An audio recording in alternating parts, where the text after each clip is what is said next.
Imaginez-vous dans un nouveau restaurant fraîchement ouvert. L'accueil est plaisant, la déco sympa et les plats sont succulents. Vous en parlez à des amis, ceux-ci sont ravis. Eux-mêmes vont conseiller ce resto à des membres de leur famille, à des amis et autres collègues. Et petit à petit, le restaurant commence à se faire connaître via ce que l'on appelle le bouche à oreille. Dans la majorité des cas, le restaurant ne vous aura pas payé un centime, ni même adressé un remerciement, alors que vous êtes à l'origine de peut-être plusieurs dizaines de clients, car tout cela s'est fait naturellement et de manière transparente. Eh bien, il existe un type d'entreprise qui utilise la puissante force du bouche à oreille pour se développer. Il s'agit du marketing relationnel, aussi appelé marketing de réseau ou MLM, pour multi-level marketing. On parlera de network marketing en anglais. Le problème, en France, c'est que le marketing relationnel est non seulement mal connu, mais en plus à mauvaise presse.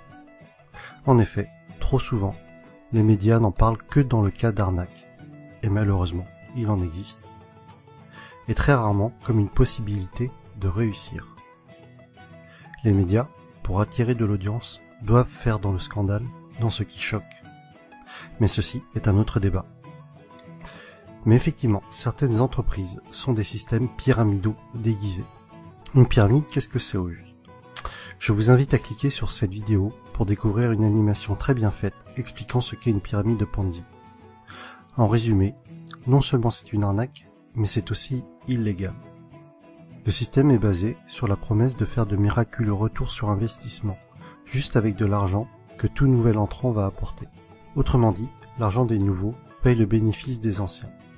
Et si, à un moment donné, les entrants ne sont pas assez nombreux, eh bien la pyramide s'écroule, car les anciens ne perçoivent plus d'argent. Ce qui est important à comprendre est que lorsque vous entrez dans une entreprise de marketing relationnel, vous êtes avant tout le distributeur d'un produit réel, le représentant d'une marque. Sans produit, ou avec un produit fictif, on rentre alors dans un système pyramidal.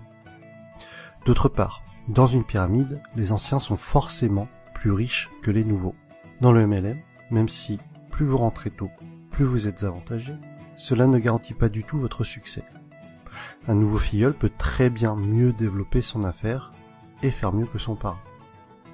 Ainsi, dans une entreprise de marketing relationnel, tout le monde est au même stade au début, mais plus elle va grossir et plus elle va avoir d'impact et être puissante. C'est vraiment la force du réseau qui fait qu'une MLM est puissante. Et Robert Kiyosaki insiste vraiment sur ce point dans le livre « L'entreprise du XXIe siècle ». Le pouvoir n'est pas dans le produit, mais dans le réseau. Pour en revenir à ce que l'on évoquait au début de la vidéo, le bouche à oreille est le principal véhicule de communication d'une société de marketing relationnel, si bien qu'il n'y a pas ou peu de publicité. Et ce budget pub, qui est souvent faramineux pour les grandes entreprises, est reversé aux distributeurs et ou consacré à l'amélioration du produit, qui en général est excellent. Lorsque vous vous lancez dans le MLM, vous êtes parrainé par une personne, et ensuite c'est comme si vous étiez votre propre patron et que vous aviez créé votre entreprise. Votre but et votre source de revenus vont être de deux types. Soit en parlant du produit autour de vous et en le revendant, soit en parrainant d'autres personnes qui elles-mêmes vont devenir distributeurs. Ainsi, le plus efficace et pour que votre entreprise soit réussie, tout ce que vous faites doit être duplicable. Votre filleul doit avoir les outils pour développer lui aussi son réseau. Dans tous les cas, ce qui est important à retenir est que le succès est partagé. Si votre filleul échoue, vous échouez d'une certaine façon. Votre succès est complètement tributaire du succès des personnes que vous aidez, de vos filleuls et des filleuls de vos filleuls. L'accent doit être mis sur le déploiement de votre réseau et pas sur les ventes directes. Ainsi, ceux qui réussissent le mieux en MLM ne sont pas les vendeurs ou les commerciaux, mais plutôt les personnes pédagogues, les profs et les formateurs. Et personnellement, autant je trouve la réussite personnelle gratifiante, autant aider les autres à réussir l'est encore plus. Autre sujet que je trouve intéressant, c'est que votre entreprise grandit avec vous. Vous gagnez de l'argent en apprenant et en appliquant les méthodes de vos parrains et de votre upline. C'est le terme indiquant les personnes antérieures à vous dans la vie du MLM. Autre point fort du marketing de réseau est que pour devenir distributeur, cela demandera en général un faible investissement financier au départ, contrairement à la majorité des créations de nouveaux business. Aujourd'hui, si vous comptez ouvrir une franchise du type McDo, Subway ou Starbucks, il vous faudra probablement plusieurs centaines de milliers d'euros, alors qu'en MLM, cela vous demandera la plupart du temps quelques centaines d'euros. Ensuite, tout est préparé pour vous.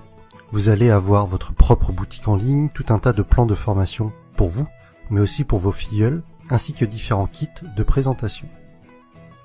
Un autre point essentiel, et qui pour moi m'attire beaucoup, les entreprises de marketing relationnel offrent des paliers au niveau de leur plan de compensation.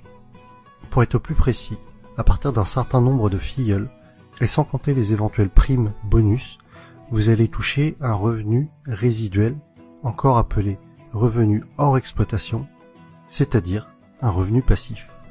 Les bonnes MLM sont donc de formidables véhicules vers l'indépendance financière de fait de ce revenu passif engendré par le parrainage d'autres personnes. Je rajoute que les MLM sont un type d'entreprise qui a une croissance des plus fulgurantes à l'échelle mondiale ces dernières années. Aux USA, ça a vraiment explosé depuis les années 90. Et avec Internet, c'est encore plus facile d'augmenter son réseau qu'auparavant. De plus, c'est une activité que l'on peut tout à fait démarrer sur notre temps libre pour un revenu complémentaire au début. Il faudra alors se déclarer en auto-entrepreneur avec le statut de VDI, c'est-à-dire vendeur à domicile indépendant. J'insiste tout de même sur le fait de bien vérifier un certain nombre de points avant de vous engager dans une entreprise de marketing relationnel, afin de ne pas tomber sur une pyramide Ponzi déguisée. Voici le type de questions qu'il faut vous poser avant de vous engager dans une entreprise de ce type. Est-ce qu'il y a des bureaux réels? À quels endroits géographiques? Se trouve-t-il dans des paradis fiscaux? Quel est l'historique de l'entreprise? Quelle est la réputation de cette entreprise? Quels sont les avis d'autres personnes sur celle-ci? En conclusion, et si vous avez suivi mon défi personnel, je pense que vous commencez à comprendre pourquoi est-ce que ce type d'entreprise m'intéresse fortement. Travailler pour ses propres rêves et non pas ceux de quelqu'un d'autre. La possibilité d'avoir des revenus passifs avec cet objectif d'indépendance financière. Partager le succès. Vous savez, à la base, ma chaîne YouTube est quand même le partage des bonnes pratiques, d'idées inspirantes. Alors si en réussissant dans un domaine, j'arrive à aider d'autres personnes à réussir également, alors j'en serais sincèrement ravi. Autre point que l'on avait évoqué, c'était de gagner de l'argent tout en apprenant. Le message que j'y vois derrière cela est celui que Jim Rohn a souvent répété, que plus vous vous développerez personnellement, plus cela attirera le succès. Et enfin, des horaires libres. Cela signifie que je pourrais aller chercher ma fille à l'école. Et voilà pour cette vidéo sur le marketing relationnel. J'espère que le public francophone comprendra mieux ce qu'est le MLM avec cette vidéo. Pour ma part, il y a quelques mois encore, je dois vous avouer que je faisais partie des personnes qui rejetaient le sujet, ne comprenant pas en quoi cela consistait, et sûrement aussi parce que je ne voulais pas comprendre, et que je gardais en tête ce que les médias véhiculaient. Mais que ce soit Jim Rohn, Tony Robbins, Les Brown, c'est-à-dire tous les motivational speakers que je suis régulièrement, mettent en avant ce type d'entreprise. Et après mes lectures de l'entreprise du 21e siècle, de Robert Kiyosaki, et de 45 secondes qui changeront votre vie, de Don Fire, j'ai finalement changé d'avis sur le sujet et je suis décidé à me lancer. Vous retrouverez la suite de mes aventures dans le prochain épisode avec mon choix de MLM et les raisons de ce choix. Si vous aussi, ce concept d'entreprise est nouveau pour vous et que cela vous intéresse ou qu'au contraire, vous vous y intéressez déjà, mettez-moi un pouce j'aime, partagez sur Facebook et abonnez-vous. À bientôt!